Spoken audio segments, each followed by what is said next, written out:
போதியா நிற்கும் தில்லை பொது நடம் போற்றி போற்றி தில்லை பொது நடம் போற்றி போற்றி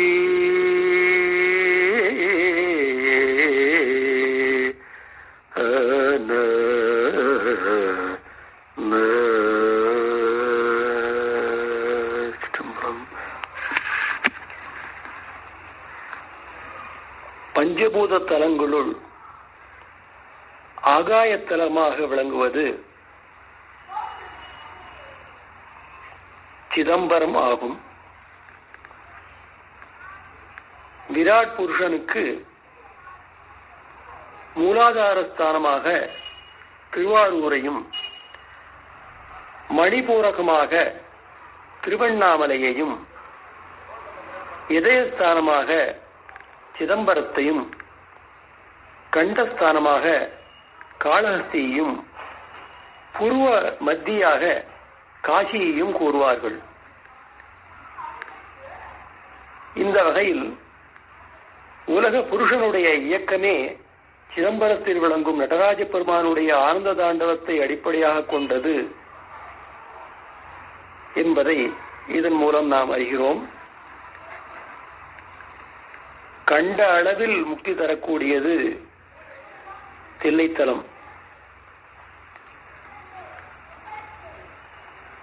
தில்லையை காண முக்தி. தில்லை கண்டேனே தில்லை கண்டேனே என்று பாடல் தோறும் குறிப்பிடுகின்றார் மாணிக்கவாசகர் கண்டபத்தில். காண்போர்க்கெல்லாம் முக்தி தரக்கூடிய வள்ளல், ஆனந்தத்தை தரக்கூடிய வள்ளல், சிவானந்தமாகிய பேரின்பத்தை பேரின்ப வெள்ளமாகவே வழங்கக்கூடிய இணையற்ற வள்ளல் நடராஜமூர்த்தி ஆவார்.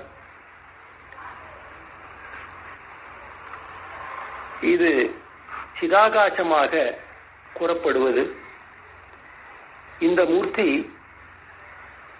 கற்பனைக்கும் அப்பாற்பட்டவர். அப்படிப்பட்ட ஜோதிமயமான ஒரு மூர்த்தியை ஒரு உருவம் தாங்கிய மூர்த்தியாக நாம் காண வேண்டும் என்றால் அந்த மூர்த்தி மனம் இறங்கி நமக்காக கருணையே உருவமாக ஆகி நமக்கு காட்சியளிக்கக்கூடிய திவ்யமான ஒரு திருத்தலம் இந்த சிதம்பர ஸ்தலம். அந்த கோலத்தை சேக்கிழார் அற்புத கோலம் என்கிறார் பெரிய புராணத்தில். அப்படிப்பட்ட திருச்சிற்றம்பலத்துள் நடம் செய்கின்ற குஞ்சித பாதத்தை நாம் போற்றுவோம் என்று அவர் தில்லைவாழந்தனர் புராணத்தில் குறிப்பிடுகின்றார்.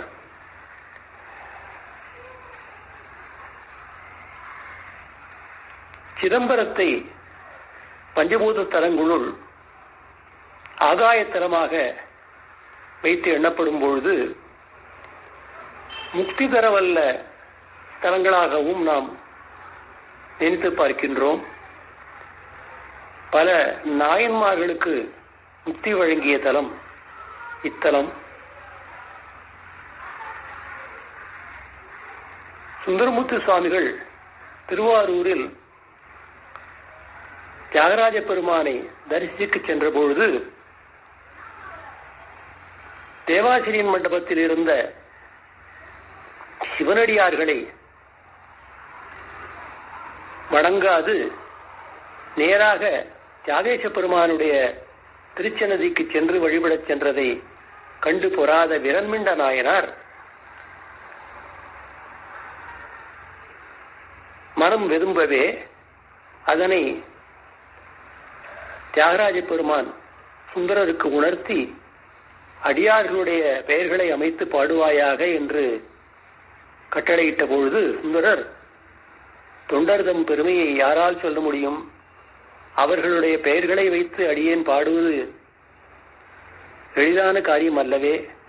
ஆகவே தேவரீரே எனக்கு அருள வேண்டும் என்று விண்ணப்பிக்க தியாகராஜ பெருமான் தில்லைவாழ் அந்தணர்தம் அடியார்க்கும் அடியேன் என்று அடியெடுத்து கொடுத்தார்.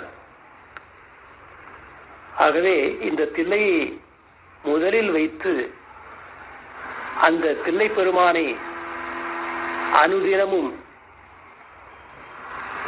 6 காலங்களிலும் முட்டாத முச்சந்தி 3000 மூர்த்தி எண்ணப்பட்டானை என்று சுந்தரமூர்த்தி சுவாமிகள் சொன்னது போல அந்த காலம் தவறாத பூஜைகளை நியமத்தோடு செய்து வருபவர்களுடைய பெருமையை முதன்மையாக வைத்து பாட வைத்தார் தியாகேச பெருமான்.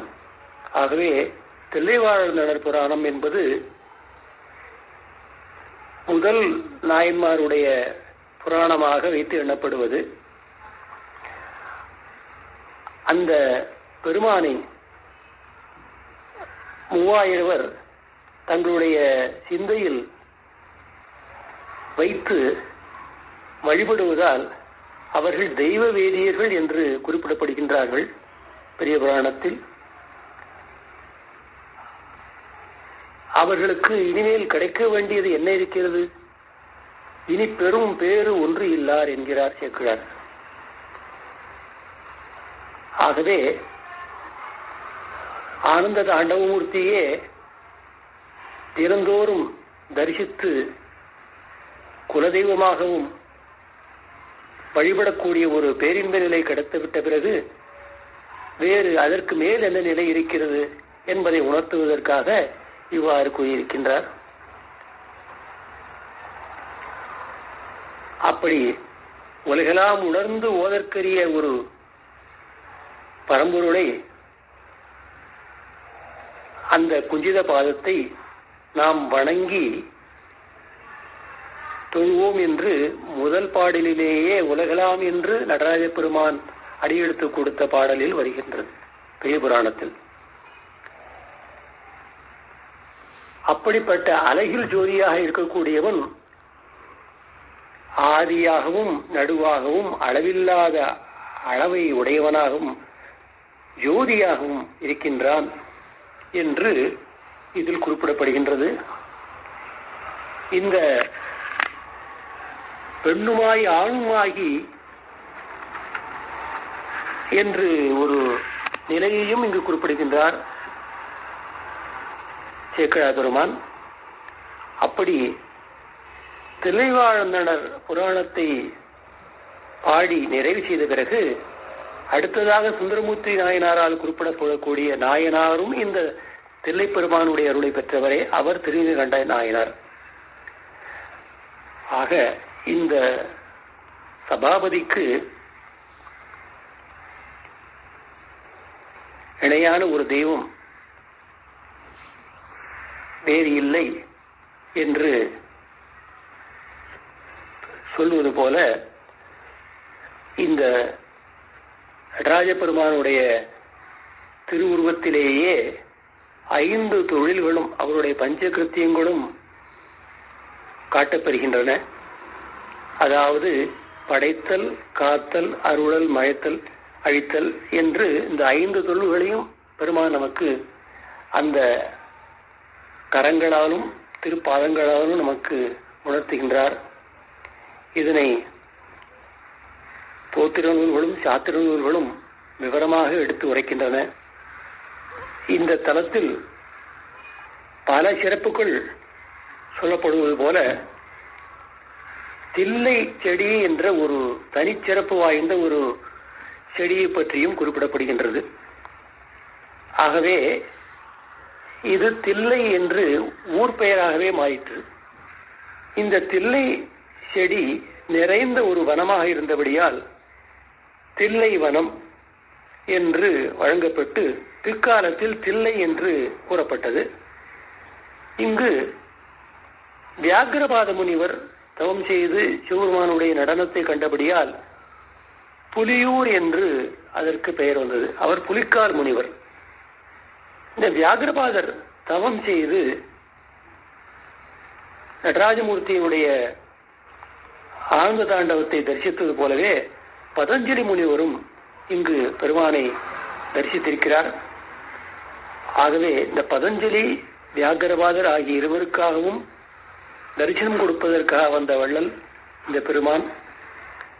இவர் ஆடுகின்ற இந்த அம்பலத்தை பொன்னம்பலம் என்று சொல்வார்கள். அது பொன்னால் வேயப்பட்டுள்ளது. மேலும் புண்டரீகபுரம் என்று ஒரு பெயரும் இந்த தலத்திற்கு உண்டு. புண்டரீகபுரம் என்று ஒரு சிறப்பு பெயரும் உண்டு. இந்த தலத்தில் பதஞ்சலி முனிவரும் வியாக்கிரபாதரும் வழிபட்டுள்ளார்கள். வியாக்கிரபாதர் தவம் செய்த திருப்புலீஸ்வரம் என்னக்கூடிய இளமையாக்கினார் கோயிலும், பதஞ்சலி முனிவர் பூஜை செய்த அனந்தீஸ்வரம் ஆலயமும் இங்கு அமைந்துள்ளன. இந்த தலத்தில் 12 தீர்த்தங்கள் இருப்பதாக தலபுராணம் குறிப்பிடுகின்றது.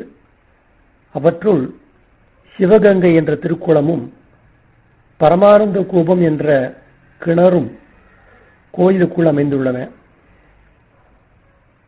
பிற தீர்த்தங்களாவன வியாக்கிரபாத தீர்த்தம், அனந்த தீர்த்தம், திருப்பார்கடல்,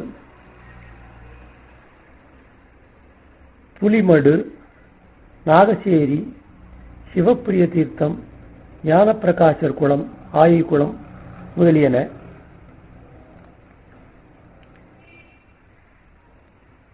சிவகங்கை தீர்த்தத்தை சிவ வடிவமாகவே கருதுவார்கள். அதேபோல பெருமான் எழுந்தருளியுள்ள இந்த ஆலயத்தை சுற்றி அமைந்துள்ள வீதிகளை சிவமே நிலவிய வீதி என்று பெரிய புராணம் குறிப்பிடுகின்றது. அந்த திருத்தலத்தில் அடியவர்கள் அந்த சிவமே நிலவிய வீதியை வலம் வந்து ஒவ்வொரு வாயில் வழியாகவும் வந்து கூத்த பெருமானை வழிபட்டார்கள் என்று பெரிய புராணம் நமக்கு காட்டுகின்றது. இந்த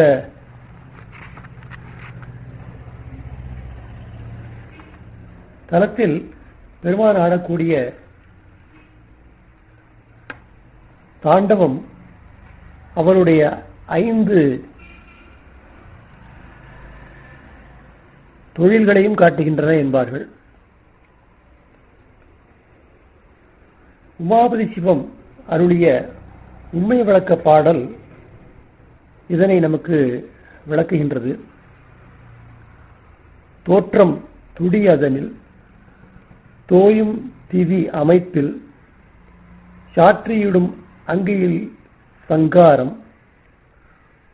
ஊற்றமா ஊன்றும் மலர்ப்பதத்தே உற்ற திரோதம் முக்தி நான்ற மலர்ப்பதத்தே நாடு என்பது அந்த பாடல்.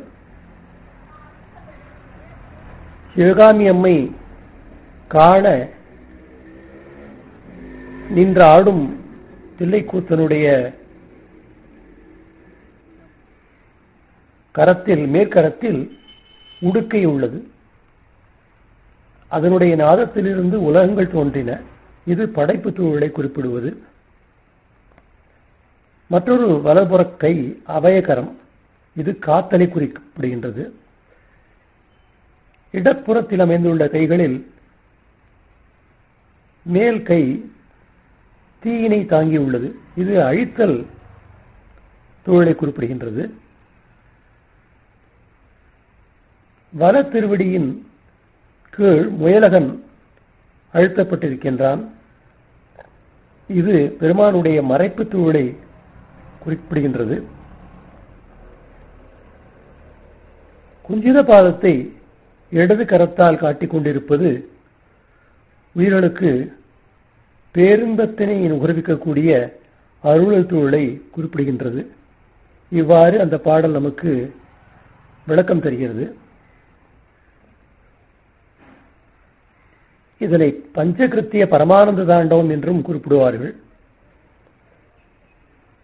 இந்த ஆலயத்தில் திருமூலட்டானேஸ்வரர் கோயில் என்று ஒரு தனிச்சன்னதி உண்டு. இறைவனுக்கு இங்கு மூலட்டானேஸ்வரர் என்றும்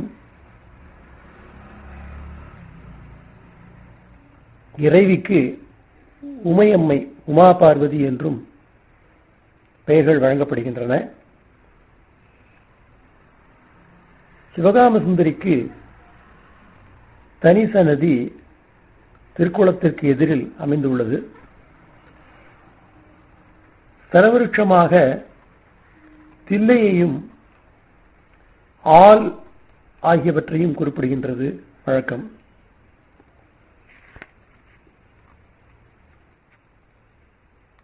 நம்பியாண்டார் நம்பிகள் திருநாரையூர் பொல்லாப்பிள்ளையாருடைய திருவருளால் தேவாரம் முதலிய திருமுறைகளை இங்குதான் எடுத்து வழங்கியதாக வரலாறு திருமுறை கண்ட புராணம் குறிப்பிடுகின்றது. சேக்கிழாரும் பெரிய புராணத்தை இங்குதான் அரங்கேற்றினார்.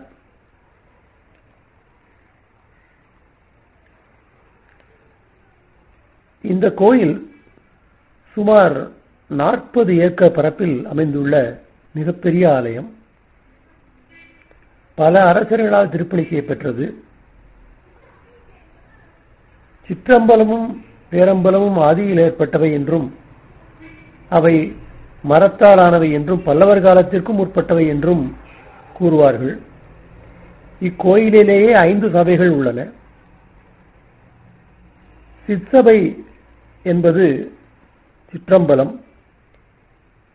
இது நடராஜ பெருமானும் சிவகாம சுந்தரியும் வீற்றிருக்கக்கூடிய கர்ப்பகிரகம் எனப்படுவது. பெருமானுடைய வலப்புறத்தில் சிதம்பர ரகசியம் என்ற ஆகாய சுரூபமாய் அமைக்கப்பட்டுள்ள ஒரு இடம் உண்டு. இதற்கு புனுகு சட்டம் சாத்தி தங்க வில்வ மாலையையும் சாத்துவது வழக்கம். சிற்சபைக்குள் உருவம், அருவம், அருவுருவம் ஆகிய 3 வகை திருமேனியுடன் வேறெங்கும் இல்லாத வகையில் ஒரே இடத்தில் பெருமான் நமக்கு காட்சியளிக்கின்றார். சகல திருமேனி, அதாவது உருவத் திருமேனி நடராஜ பெருமான். நிஷ்கள திருமேனி, அதாவது அருவ திருமேனி சிதம்பர ரகசியம். சகல நிஷ்களம், அதாவது அரு உருவம் என்பது சந்திரமூலீஸ்வரர் எனக்கூடிய ஸ்படிகலிங்கம்.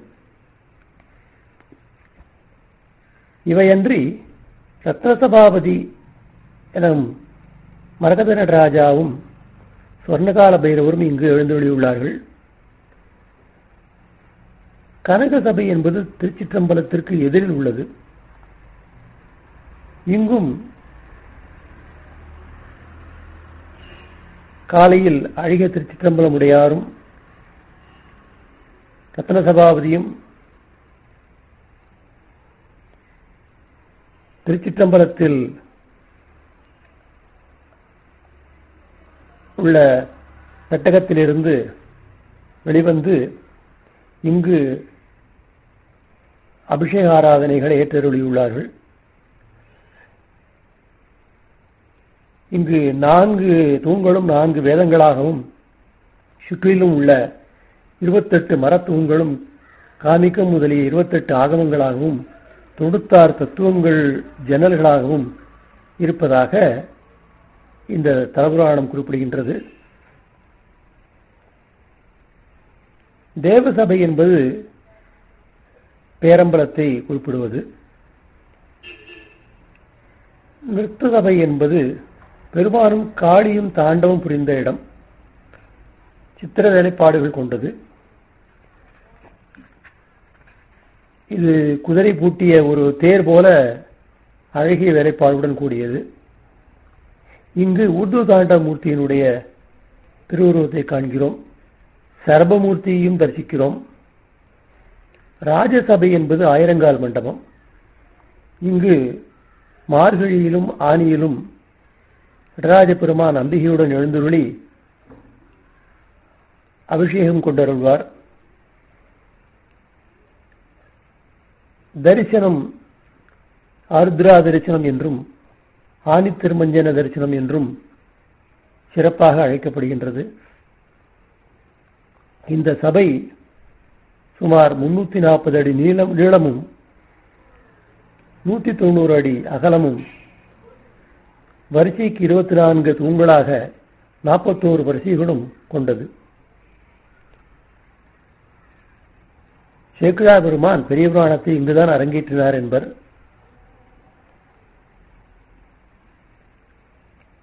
சிவகங்கை குளமும் 160 அடி நீளமும் 100 அடி அகலமும் கொண்டது. அழகிய திருச்சுற்று மாளிகைகளும் படிகளும் கொண்டது. காளிங்கராயன் என்பவனால் எடுப்பிக்கப்பட்டது. தவிரவும் மிக பழமையான நூற்றுக்கால் மண்டபம் ஒன்றும் முதல் குலோத்துங்கன் காலத்தில் கட்டப்பட்டதாக இங்கு அமைந்திருக்கிறது. காளிங்கராயன் இதனை கட்டி விக்கிரம சோழன் திருமண்டபம் என்று பெயர்மிட்டான். அனபாய சோழனாகிய 2ஆம் குலோத்துங்கன் சிவகாமி அம்மனுடைய கோயிலை கட்டினான் என்பர். இங்கும் திருச்சுற்று மாளிகைகள் மிக அழகாக அமைந்துள்ளன. கீழ்வரிசை முழுவதும் நாட்டிய சிற்பங்களும் பக்கவாத்தியங்களுடைய சிற்பங்களும் செதுக்கப்பட்டுள்ளன. இந்த அம்பிகையினுடைய பெயர் திரு காமகோட்டம் உடைய பெரிய நாச்சியார் என்று கல்வெட்டுக்களால் அறிகிறோம். இந்த கோயிலின் 4 திசையிலும் பிரம்மாண்டமான 4 ராஜகோபுரங்கள் அமைந்துள்ளன. இவை பல அரசர்கள் காலங்களில் கட்டப்பெற்றவை.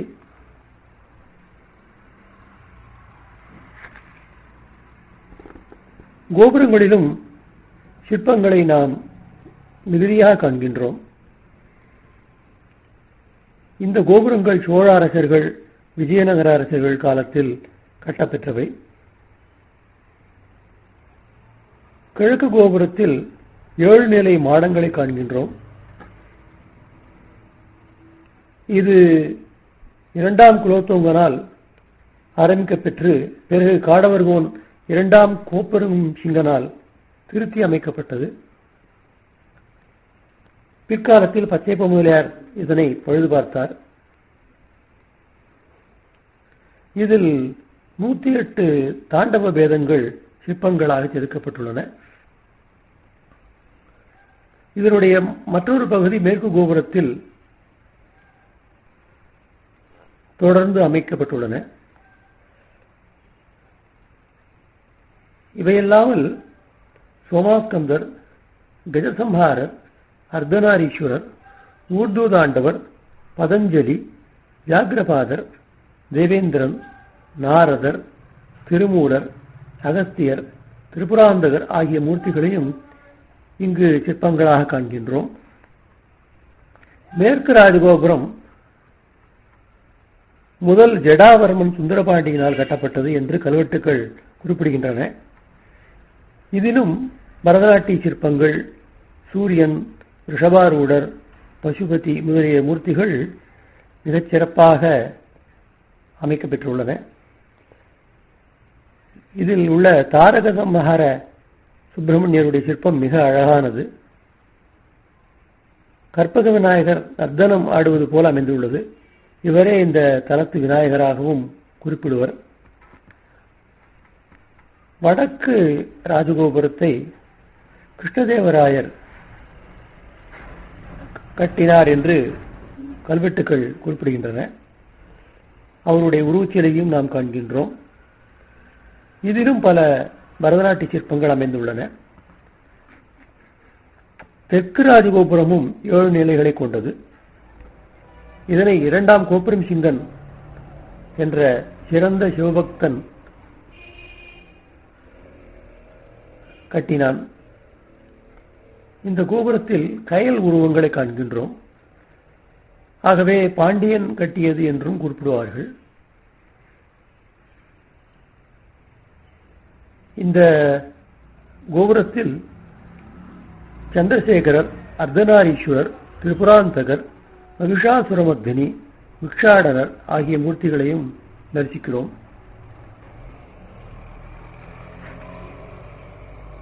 இந்த வடக்கு கோபுரத்திற்கு அருகாமையில்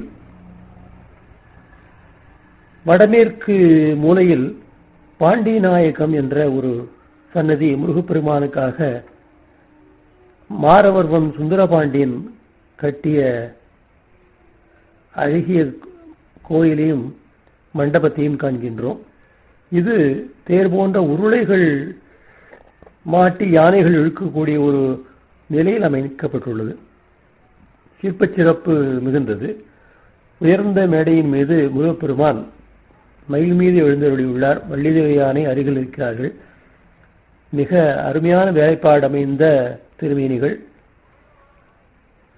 இது தற்சமயம் திருப்பணி செய்து கொண்டிருக்கக்கூடிய நிலையில் உள்ளது. சிவகங்கையின் வடக்கில் தொகையடியார்களுடைய கோயில்களாக சிவலிங்க திருவுருவங்கள் அமைத்து நவலிங்கம் கோயில் என்று திருத்தொண்ட தொகை ஈச்சுரம் என்று பெயரிட்டு அமைத்துள்ளார்கள். பல்லவ மன்னன் 2ஆம் சிம்மவர்மன் என்பவனும் தில்லைப்பெருமானை தரிசித்து தன்னுடைய வெம்மை நோய் நீங்கி அருள் பெற்றான். சபையை புதுப்பித்து பல மண்டபங்கள் கட்டினான்.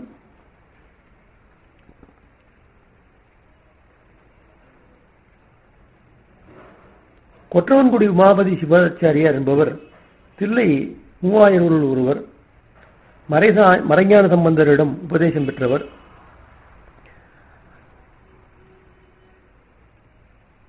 அவரோடு ஒருங்கே இருந்து தன் குருநாதன் உண்ட பரிகலை சேஷத்தை புசித்தவர். கருத்து வேறுபாடால் அவர் தில்லைக்கு பக்கத்தில் உள்ள கொற்றவன்குடி என்ற இடத்தில் வசிக்க நேரிட்டது. அப்பொழுது உற்சவ காலத்தில் கொடியேற்றம் செய்யும் பொழுது அது உயரவில்லை. அசரீரி வாக்கின்படி உமாபதி சிவத்திடம் தீட்சை சென்று அவரை அழைத்து வந்தார்கள். அப்பொழுது அவர் கொடிக்கவி என்ற ஒரு நூலை செய்து கொடியினை ஏற்றி வைத்தார். பெற்றான் சாம்பன் என்னும் ஒரு புலையனுக்கும் முள்ளிச்செடிக்கும் முக்தி கொடுத்தவரும் இவரே. இவர் பல நூல்கள் ஏற்றியுள்ளார்கள். இவருடைய குருமூர்த்தத்தை கொற்றவன்குடியில் காண்கின்றோம்.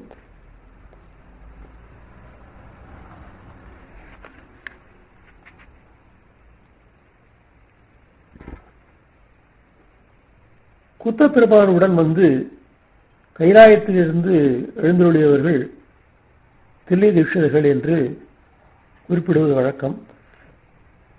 இவர்களை தேவாரத்தில் சிறப்பிக்கப்பட்டுள்ளது.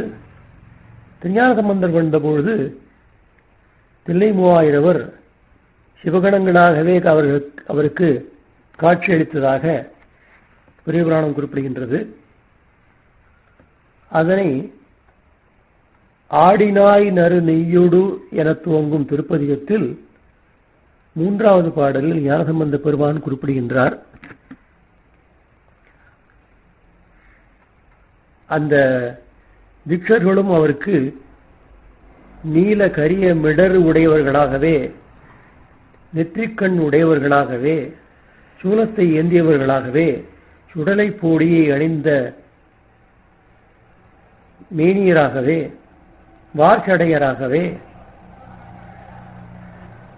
அப்படிப்பட்ட சிவகணங்களாகிய தில்லை மூவாயிரவர் தொழுதேத்தும் சிற்றம்பலம் என்று குறிப்பிடுகின்றார் ஞானசம்பந்தர். நீலத்தார் கடியமிடற்றார் நல்ல நெற்றி மேல் உற்ற கண்ணீனார் பற்று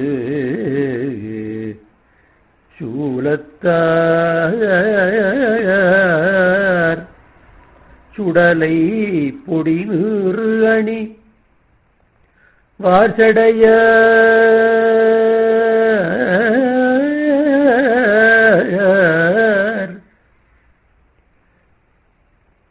சீலத்தார் தொழுது ஏத்தும் சிற்றம்பலம் சேர்ந்த கழற்சேவடி கைதொழ கோலத்தாய் அருளாய் உனசே உனக்காரணம் கூறுதுமே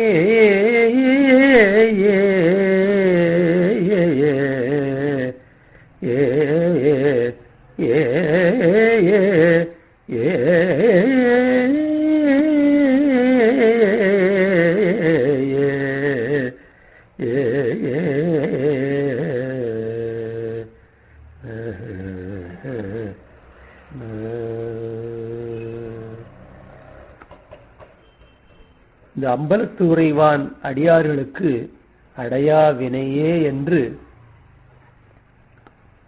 ஞானசம்பந்த பெருமான் குறிப்பிடுகின்றார். அங்கையால் தொழவல்ல அடியார்களை வாதியாது அகலும் நலியா மலி தீவினையே என்பது அவருடைய வாக்கு. இந்த பெருமானை வழிபட்டால் மேலுலகம் பெறுதல் எளிது, அதாவது காண முக்தி தருவது அல்லவா. ஆகவே இந்த பெருமானை தரிசித்தவர்களுக்கு முக்தி மிகவும் எளிது என்பதை சிற்றம்பலம் மெய்யினாய் கடலே தொழுது எய்துதும் மேலுலகே என்று ஞானசம்பந்த பெருமான் குறிப்பிடுகின்றார். இந்த தலத்தில் திருஞானசம்பந்த பெருமான் அருளிய திருப்பதியங்களுள் 2 திருப்பதியங்களும், திருநாவுக்கரசர் சுவாமிகள் அருளிய திருப்பதியங்களுள் 8 திருப்பதியங்களும், சுந்தரமூர்த்தி சுவாமிகள் அருளிய திருப்பதியங்களுள் 1 திருப்பதியமும் தற்சமயம் நமக்கு கிடைக்கின்றன. திருவாசகத்தில் சுமார் பாதி அளவு தில்லையில் அருளியதாகவே அமைந்துள்ளது. அதே போல திருவிசைப்பாவிலும்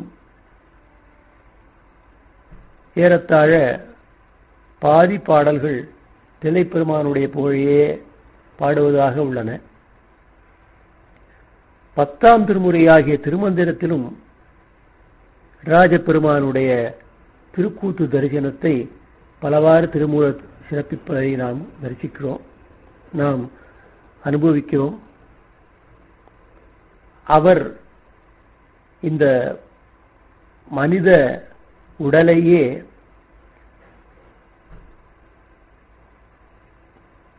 சிவலிங்கமாகவும் சிதம்பரமாகவும் குறிப்பிடுவது நாம் அறிந்து இன்புறத்தக்கது.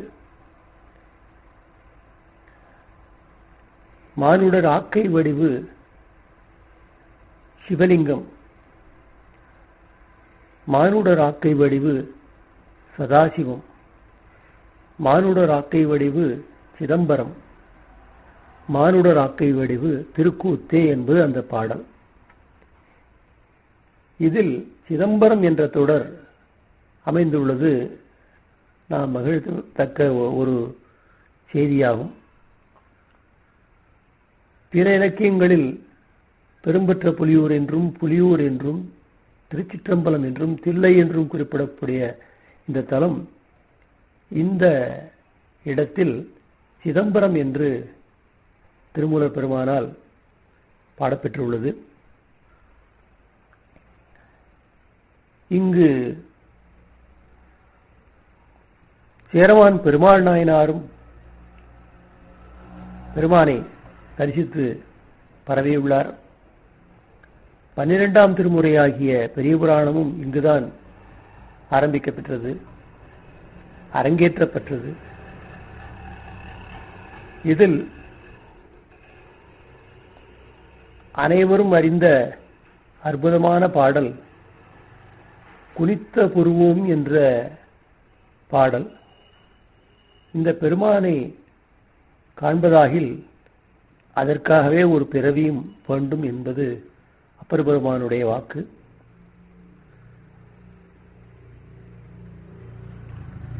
அந்த பெருமானுடைய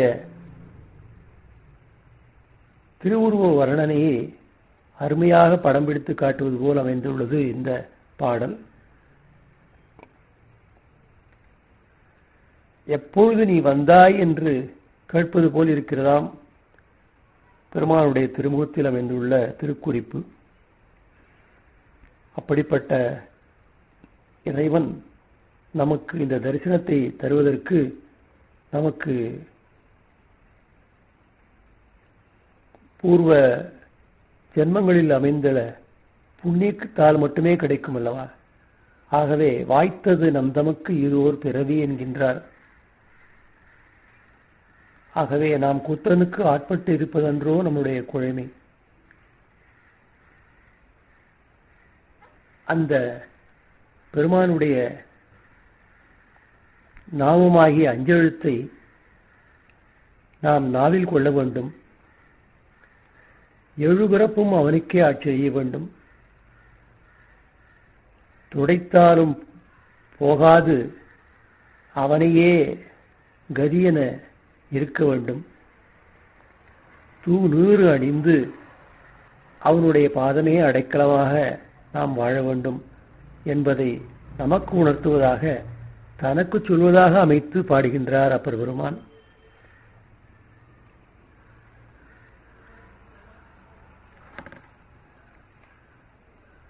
குனித்த புருவமும் கோவை செவ்வாயில் குமிழ் சிரிப்பும்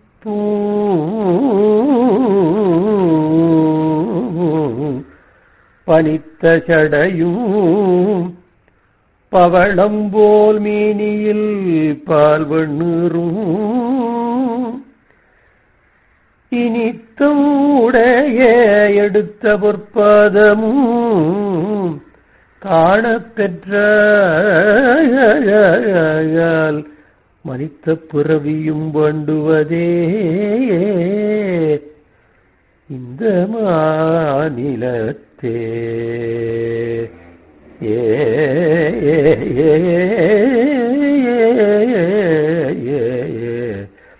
படைக்கலமாக உன் நாமத்து எழுத்து அஞ்சு என்னாவில் கொண்டேன், இடைக்கலம் அல்லேன், எழுபிறப்பும் உனக்கு ஆட்சிகின்றேன், துடைக்கினும் போகேன் தொழுது வணங்கி தூநீறு அணிந்து உன் அடைக்கலம் கண்டாய் அணிதில்லை சிற்றம்பலத்து அரணே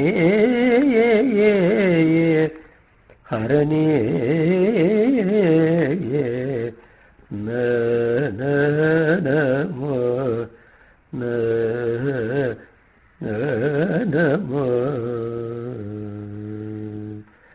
இவ்வாறு யாருக்கும் அறிய முடியாத பரம்பொருளை, தில்லைவாழ் அந்தணருடைய சிந்தையில் விற்றிருக்கக்கூடிய பரம்பொருளை,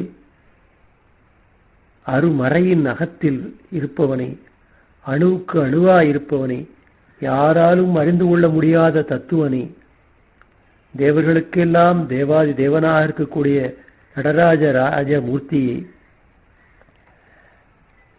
பெரும்பற்ற பொலியூர் பெருமானை பேசாத நாளெல்லாம் பிறவா நாளே என்று திருத்தாண்டகத்தில் பாடுகின்றார் அப்பர் பெருமான். அந்த கூத்தனை பேசாத நாட்களெல்லாம் பிறவாத நாட்களாகவே ஆகிவிடுகின்றன. சிவசிதம்பரம் என்று சொல்லாத நாட்களெல்லாம் பிறவாத நாட்கள். அந்த பெருமானை அடியேன் மறந்து உய்வனோ என்று ஒரு குறுந்தொகை முழுவதும் பாடியிருக்கின்றார் அப்பர் பெருமான். அந்த அம்பலக்கூத்தனை தினைத்தனை பொழுது கூட நான் மறக்கவில்லை. அப்படி மறந்தால் நான் உய்ய முடியுமா என்று குறிப்பிடுகின்றார் அப்பர் பெருமான். அவரை எழு துணை பொழுதும் மறந்து உய்வனோ என்று அவர் பாடுவதால் நாமும் மறக்கலாகாது என்று நமக்கும் உணர்த்துகின்றார் குருநாதர். இந்த தலத்தில் மற்றொரு முக்கியமான ஒரு சிறப்பு என்னவென்றால், அர்த்தஜாம பூஜையின் பொழுது எல்லா தலங்களில் உள்ள சிவ அம்சங்களும் சிவமூர்த்திகளும் இங்கு பெருமானோடு இரண்டர கலந்து விடுவதாகவும், அப்பொழுது தரிசனம் செய்யும் பொழுது எல்லா தலங்களுள் விட்டிருக்கக்கூடிய பெருமானையும் இந்த நடராஜ வடிவில் நாம் காண்கின்றோம். ஆகவே அர்த்தஜாம தரிசனத்தை மிகவும் விசேஷமாக கூறுவார்கள் பெரியோர்கள்.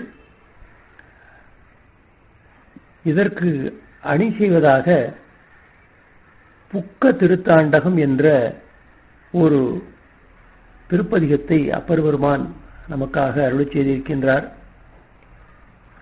பல்வேறு தலங்களில் உள்ள பெருமானும் இந்த புலியூர் சிற்றம்பலமே புக்கார் என்று கூறியபடியால் இதை புக்க திருத்தாண்டகம் என்று குறிப்பிடுவார்கள். இந்த அர்த்தஜாம வேளையில்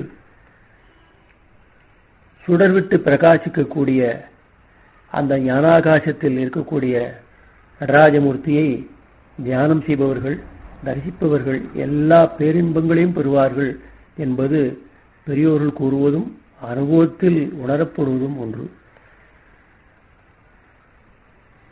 பூதங்கள் சூழ புலித்தோல் வீக்கி அந்த பின்தா சடை ஆட பெருமான் அங்கு காட்சியளிக்கக்கூடிய கோலத்தை கண்டவர்களுக்கு அப்பர் பெருமான் சொல்வது போல, அந்த திருவடியை கண்ட கண்கொண்டு மற்ற இனி காண்பது என்னே என்று சொல்வது போல, வேறு எதையுமே இனி காண வேண்டியது இல்லை, இதை பார்த்த கண்களால் வேறு எதை காண வேண்டும் என்ற எண்ணம் நிச்சயமாக உணரப்படும். அந்த உணர்வை பெருமான் நிச்சயமாக ஏற்படுத்துவான். அவன் அருளாலேதானே அவன் தாளை வணங்க வேண்டும். ஆகவே அவன் அருள் இருந்தால்தான் அந்த தரிசனமும் நமக்கு கிட்டும். ஆகவே பல தலங்களுடைய மூர்த்தியையும் ஒருங்கே நாம் தரிசித்த பலனையும் இந்த அர்த்தஜாம வேளையில் நாம் இங்கு தரிசிக்கிறோம்.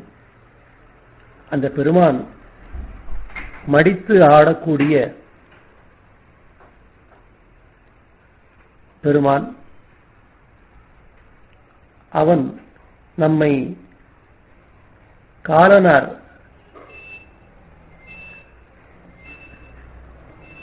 பாசக்கயிற்றினால் பற்றிக்கொண்டு நரகத்தில் இட்டு செக்கில் இடும்பொழுது நம்மை தடுத்து ஆட்கொள்ளக்கூடிய ஒரு மூர்த்தி என்று குறிப்பிடுகின்றார் சுந்தரமூர்த்தி சுவாமிகள்.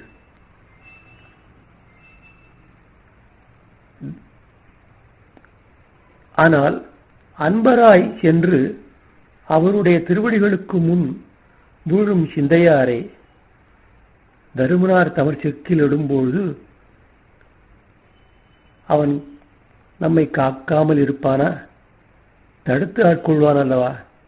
அப்படிப்பட்ட மூர்த்தியை நாம் பெற்றாமன்றே என்று அவன் அந்த யம பயத்தை நீக்கி எதை கொடுப்பான்? அருமையாம் தன் உலகம் தருவானே என்று குறிப்பிடுகின்றார் சுந்தரமூர்த்தி சுவாமிகள். தன்னுடைய சிவலோகத்தை எடுத்திடுவான், நரகத்தில் நம்மை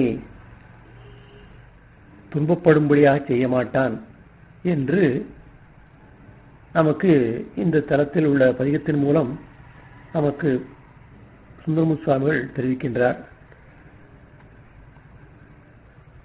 அவன் எப்படிப்பட்ட மூர்த்தி? சமணர்க்கும் சாக்கியர்க்கும் மூடம் வைத்த புழுடைய புலியூர் சிற்றம்பல பெருமான் அல்லவா? இந்த பெருமானை பேரூரிலும் நாம் தரிசிக்கத்தக்கது. அப்படிப்பட்ட பெருமானை புலியூர் சிற்றம்பலத்திலும் தரிசிக்கிறோம். ஆகவே இந்த நடனம் தரிசிக்க வேண்டிய நடனம், காண வேண்டிய நடனம், முக்தி பெற வேண்டிய எளிய வழி என்பதையெல்லாம் அடக்கிய போல் இந்த பதிகம் அமைந்துள்ளது. மடித்து ஆடும் அடிமை கண்ணன்றியே மனநே நீ வாழும் நாளும் தடுத்து ஆட்டி தருமனார் தமர் செக்கில் இடும்போது தடுத்து ஆட்கொள்வான் கடுத்து ஆடும் கரதலத்தில் தமருகமும் எரியகலும் கரிய பாம்பும் பிடித்து ஆடி புலியூர் சிற்றம்பலத்து எம்பெருமானை பெற்றாம் அன்றேயே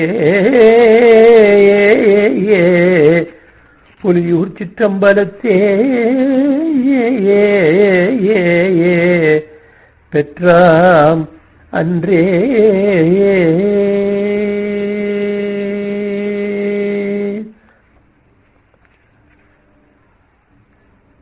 திருவாசகம் பாடிய மாணிக்கவாசகருக்கு முக்தி வழங்கிய தலம் சிதம்பரமே ஆகும். திருவம்பாவையை விரும்பி கேட்ட பெருமான் இவன். பாவை பாடிய வாயால் கோவை பாடுக என்று மாணிக்கவாசகருக்கு கட்டளையிட்டவனும் இந்த ஆனந்த நடராஜ பெருமானே. யாவர்க்கும் உணர்வதற்கு கூடிய அறியக்கூடிய இந்த மூர்த்தி இவ்வாறு தமிழ் கற்க விரும்பி மணிவாசகர் வாயிலாக அந்த திருக்கோவையாரை வெளிவரச் செய்தது ஒரு அற்புதமே ஆகும். உணர்ந்தார்க்கு உணர்வறியோன் தில்லை சிற்றம்பலத்து ஒருத்தன் என்று மாணிக்கவாசகர் அந்த பெருமானுடைய அருமையை குறிப்பிடுகின்றார். ஆனால் அவன் அடியார்க்கு எளியவன் அல்லவா? எங்கு இருக்கின்றான்? திருச்சிற்றம்பலத்தில் மாத்திரமா இருக்கின்றான்? என்னுடைய சிந்தையில் கூட அல்லவா இருக்கின்றான்? சீரைவான் புனல் தில்லை சிற்றம்பலத்தும் என் சிந்தையுள்ளும் உறைவான்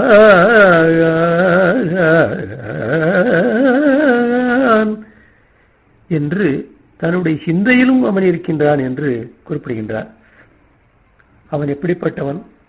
கற்பகம் போன்றவன், கற்றவர்களுக்கு நல்ல துணையாக இருப்பவன், சிந்தாமணியாக இருப்பவன். அப்படிப்பட்ட தில்லை சிவனுடைய திருவடியை நாம் வணங்குவோம் என்று காரணி கற்பகமாகவும் கற்றவர் நற்றுணையாகவும் பாணர் ஒக்கல் சீரணி சிந்தாமணி அணி தில்லை சிவனடிக்கு தாரணி கொன்றையன் தக்கோர் தம் சங்க நிதி விதி சேர் ஊருணி உற்றவர்க்கு ஊரன் மற்ற யாவர்க்கும் ஊதியமே என்று திருக்கோவையார் நமக்கு குறிப்பிடுகின்றது. அதே போல திருமாளிகை தேவர் தொடங்கி பல ஆசிரியர்களும் திருவிசிப்பாவில் இந்த ஆனந்த கூத்தனை போற்றி பரவுகின்றார்கள். இதில் நாம் அவனை பாடுவதற்கு அவன் பணிவிக்க வேண்டும், பணிக்க வேண்டும். அவனை பணிவதற்கு அவன் நமக்கு அந்த பாக்கியத்தை அருள வேண்டும் என்ற ஒரு சைவசித்தாந்த கருத்து அற்புதமாக கூறப்பட்டுள்ளது. அவனை நினைப்பதே நாம் நினைத்து செய்வதில்லை, நம்முடைய இச்சையில் இல்லை, அவன் நினைக்க வேண்டும். அதற்கு இவ்வாறு குறிப்பிடுகின்றார் திருவிசிப்ப ஆசிரியர். தற்பெரும் பொருளே சசிகண்ட சிகண்டா சாமகண்டா கண்டவாணா நற்பெரும் பொருளால் உரை கலந்து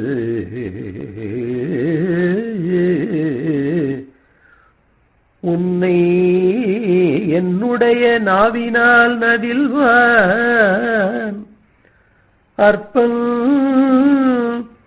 என் உள்ளத்து அளவு இல்ல உன்னை தந்த பொன்னம்பலத்து ஆடி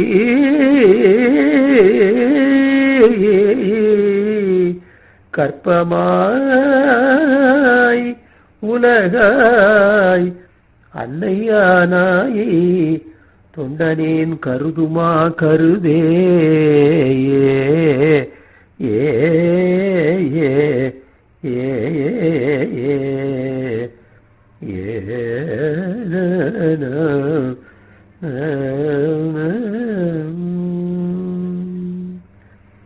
இதே 9ஆம் திருமுறையில் சேந்தனார் அருளிய திருப்பல்லாண்டும் அமைந்திருக்கிறது.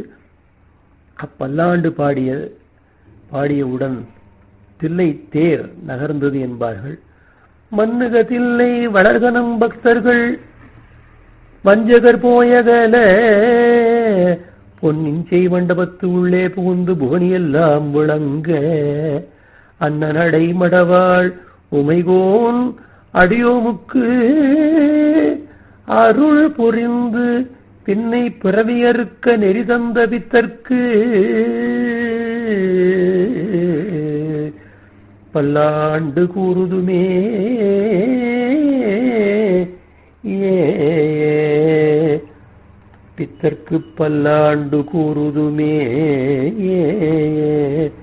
ஏ ந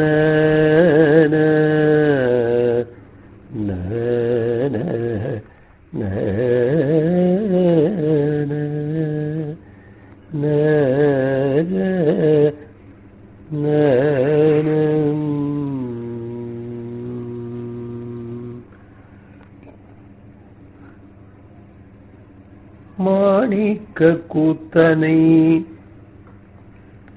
வண்தில்லை கூத்தனை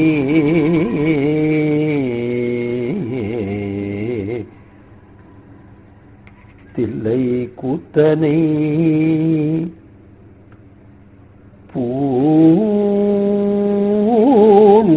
பூமுற்றமன்றுள்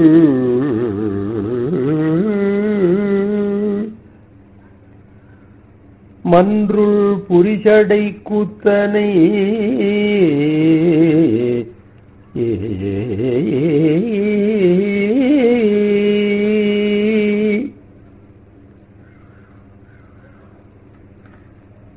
சேள் உற்ற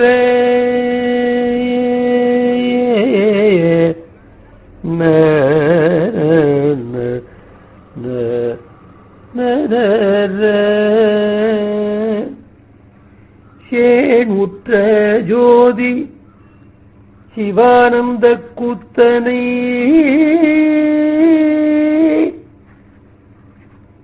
ஆடிப்பொன் கூத்தனை யார் உரைப்பாரே ஆடிப்பொன் கூத்தனை யார் உரைப்பாரே ஏ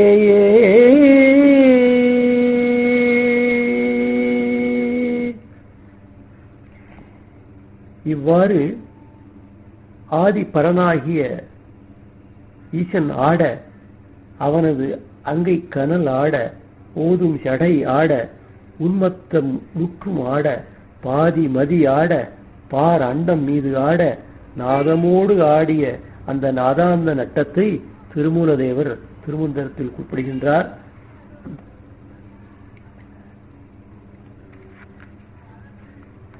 சுந்தரமுத் சுவாமிகள் இந்த தலத்திற்கு வந்து பெருமானை தரிசித்த ஒரு அற்புதமான ஒரு நிகழ்ச்சியை சேக்கிழார் பெருமான் குறிப்பிடுவதோடு தில்லை தரிசனத்தை நாம் நிறைவு செய்கின்றோம். அந்த பெருமானை திருச்சிற்றம்பலத்தில் தரிசிக்கின்றார். திருக்களிற்றுப்படியின் அருகில் நின்று கொண்டு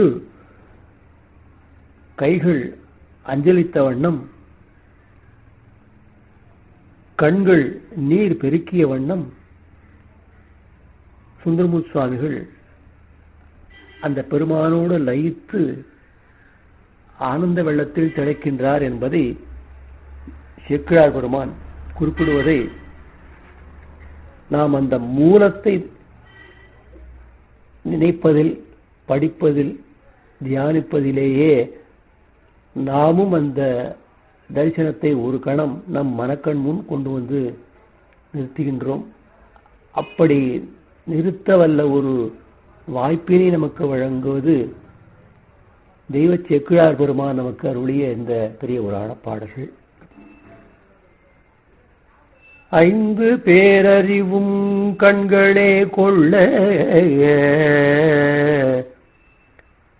அளப்பரும் கரணங்கள் 4 சிந்தையாக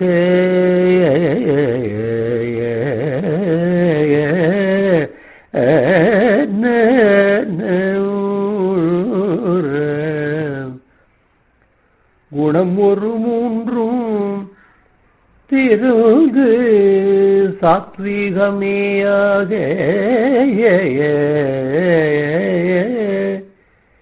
இந்துவாழ் சடையான் ஆடும் ஆனந்த எல்லையில் தனிப்பெரும் கூத்தில்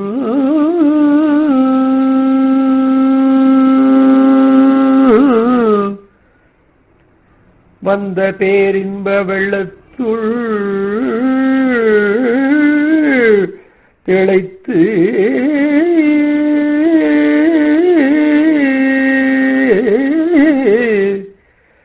மாறில்ல மகிழ்ச்சியின் மலர்ந்த தண்ணிலா மலர்ந்த வேணியாய் உந்தன் திருநடம் கும்பிடப் பெற்று மண்ணிலே வந்த பிறவியே எனக்கு வாலிதாம் இன்பமாம் என்று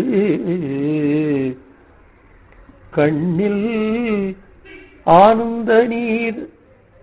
ஆனந்த அருவி நீர் சொரிய கை மலர் உச்சி மேல் குவித்து பண்ணினால் நீடி அறிவரும் பதிகம் பாடினார் பரவினார் பணிந்தார்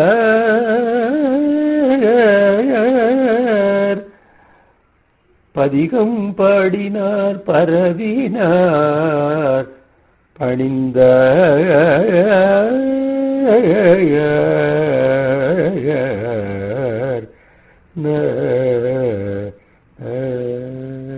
சிற்றம்பலம். தென் தில்லை மன்றினுள் ஆடி போற்றி இன்றனக்கு ஆரமுதம் ஆனாய் போற்றி. திருச்சி தில்லை மாநகர் இருக்கும் திசையை நோக்கி வணங்கினாலேயே நமது துயரங்கள் எல்லாம் தீரும், வினைகள் எல்லாம் நீங்க பெறுவோம். தில்லை வட்டம் திசை கைதொழுவார் வினை ஒல்லை வட்டம் கடந்து ஓடுதல் உண்மையே என்று திருநாவுக்கரசு சுவாமிகள் இந்த தலத்தின் மீது பாடியிருக்கின்றார். அந்த பெருமானை மறவாதவர்கள் எல்லா மையல்களும் தீர்வார்கள். அந்த இறைவனுடைய திருவடிகளை வழிபடும் இன்பமே உண்மையான இன்பம். அவனுடைய திருவடிகளை வழிபடும் செல்வமே உண்மையான செல்வம், நிலையான செல்வம், அழியாத செல்வம். அவனுடைய திருவடிகளை அல்லாது என்னுடைய உள்ளம் வேறு எதையும் பேணாது. அந்த சிற்றம்பலத்தை தலையால் வணங்குவார்களே தலையானவர்கள். அந்த பெருமானை நித்தலும் வழிபடுபவர்கள். தீரா நோயெல்லாம் அவர்களை பீடித்திருந்தாலும் அந்த நோயெல்லாம் தீர்தல் திண்ணம். அந்த சிற்றம்பலத்தை ஏத்த மானா நோயெல்லாம் வாழாமாயும் என்பதால் நட்டப்பெருமானை நாளும் தொழுவோமே என்று ஞானசம்பந்த பெருமான் நமக்கு அருளி செய்கின்றார். செல்வ நெடுமாடம் சென்று சேர்ந்தோங்கி செல்வ மதிதோய செல்வம் உயர்கின்ற செல்வர் வாழ் தில்லை சிற்றம்பலம் மேய செல்வன் கழல் ஏத்தும் செல்வம் செல்வமே என்று பாடல் முழுவதும் வாய் மணக்க சிற்றம்பலம் மேய செல்வனுடைய புகழை ஏத்துவதே உயர்ந்த செல்வம், நிலையான செல்வம் என்பதை ஞானசம்பந்தருடைய தேவார பாடல் நமக்கு எடுத்துரைக்கின்றது. இந்த தலத்தினுடைய பெயரை சொன்னாலேயே நமக்கு எல்லா நன்மைகளும் விளையும். மணிவாசகர் சொல்கின்றார், அவரை எப்படியெல்லாம் நான் அழைக்கிறேன் தெரியுமா? அரைச்சே பொன்னம்பலத்து ஆடும் அமுதேயே என்று உன்னருள் நோக்கி, பொன்னம்பலத்து ஆடும் அமுதே என்று உன்னுடைய அருள் என்றைக்கு கிட்டும் என்று இரவு பகல் நான் அதற்காகவே காத்திருக்கின்றேன். எனக்காக நீ காட்சி கொடுக்க மாட்டாயா? பேசாது இருக்கலாமா? நீ அவ்வாறு பிறைசேர் பாலின் நெய் போல பேசாது இருந்துவிட்டால் ஏதையோர்கள் இதை பார்த்து ஏச மாட்டார்களா என்று உனக்கு அடியானாகிய என்னை நீ கைவிட்டதாக அல்லவா பேசுவார்கள். ஏசா நிற்பர் என்னை உனக்கு அடியான் என்று பிறரெல்லாம் பேசா நிற்பர், யான் தானும் பேணா நிற்பேன் இன்னருளேயே.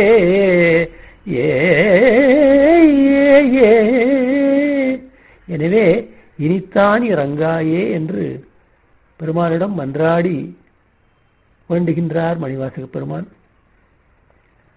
அவருடைய பொன்னம்பலம் பொன்னம்பலம் என்று நாள்தோறும் நாத்தழும்பேற ஏத்துகின்றார் வாதவூரர். அப்படிப்பட்ட அடியேனுக்கு இறங்க மாட்டாயா, அருளமாட்டாயா என்னை உடையவனே என்று திருவாசகம் உருகி அழைக்கிறது பெருமானை. நல்காது ஒழியான் நமக்கு என்று நாமம் பிதற்றி